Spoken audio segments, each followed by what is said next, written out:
Саламатсыздар, құрметті қала тұрғындары. Соңғы уақытта мынандай пациенттардың көбеюіне байланысты мен осы видеоны түсірейін деп шештім.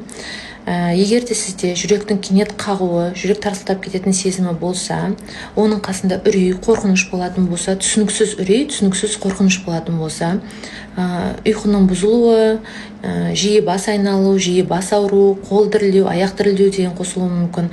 Ол кезде бұл генерализован тревожный состояние болуы мүмкін. Көп жағдайда пациенттер кардиологқа жүгінеді. Кардиологтар жүрегінің жақсы екендігін айтылады пациентқа. Пациент көп жағдайда бұл енді мен өзім мінезім шығар деп невропатолог дәрігерге келе алмайды. Көп жағдайда жетпейді. Сөйтіп 1 жыл, 2 жыл, 3 жыл өтеді, пациент қиналып жүреді. Бұл деген негізі мінез емес, бұл жүйке жүйесінің қызметінің бұзылысы.